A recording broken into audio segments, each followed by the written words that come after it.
Você tem também a parte do monopsônio. O que é monopsônio? Um comprador para vários vendedores. É outra conclusão. É o oposto do monopólio. Você tem também os oligopsônios, né? Que seria o quê? Poucos compradores que dominam o mercado para vários vendedores. Então, o que seria um exemplo de um monopsônio? Um exemplo de um monopsônio seria, por exemplo, os produtores de leite. Em determinadas regiões você tem vários produtores de leite entregando o leite para um único fornecedor. Então esse fornecedor se caracteriza como o único comprador daquela região. O que seria um oligopsônio ainda no Brasil? Você tem as empresas de automóveis, fabricantes de automóveis. Essas 3/4 que são um oligopólio na venda, também são um oligopsônio na compra. Então isso impacta negativamente, né, sobre o arranjo de preço na economia. E você tem uma outra distorção interessante, que é a concorrência monopolística. É uma coisa interessante. Então um grande exemplo disso são os restaurantes. Então você tem em Brasília, né, assim como em outras cidades, uma quantidade grande de restaurantes fornecendo alimentos. Mas em Brasília, quantos tem que produzem, que fornecem, por exemplo, comida peruana, mexicana, especificamente? Então, se você for num restaurante de comida peruana, que fornece comida peruana, você vai ver que você vai ter outros pratos, assim como em outros restaurantes. Mas, com relação à comida peruana, você vai ter 1 ou 2 no máximo em Brasília. Isso caracteriza uma concorrência monopolística. Muito bem. Aí nós temos também uma outra informação importante em economia, na disciplina de economia, que é a elasticidade.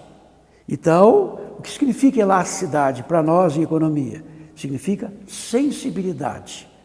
Então você tem, na parte da demanda, a elasticidade preço da demanda. Então vocês vão perceber que, ao fazerem o cálculo da elasticidade preço da demanda, irão encontrar sempre um valor negativo. Sempre. Por quê? Porque a curva de demanda tem inclinação negativa. Então, se você estiver aumentando o preço, automaticamente vai estar acontecendo o quê? A quantidade demandada vai estar caindo, sinal negativo. Se estiver diminuindo o preço, a quantidade demandada estará aumentando. Logo, a elasticidade preço da demanda vai dar um sinal negativo. Nós, economistas, trabalhamos de que forma? Com o valor absoluto. Então, nós interpretamos o sinal da elasticidade preço da demanda com o valor absoluto. Você faz o cálculo e encontra -2, mas vai interpretar como sendo 2. 2 é maior que 1. Estamos diante de uma demanda elástica. Se você encontrar uma elasticidade preço da demanda igual a 1, você vai estar diante de uma demanda unitária, menor que 1, inelástica. Então, e cada uma delas tem as suas consequências. Por exemplo, uma demanda inelástica, um produto clássico, a gasolina, ela tem poucos substitutos. Logo, observem que aumenta o preço da gasolina e a quantidade demandada diminui pouco.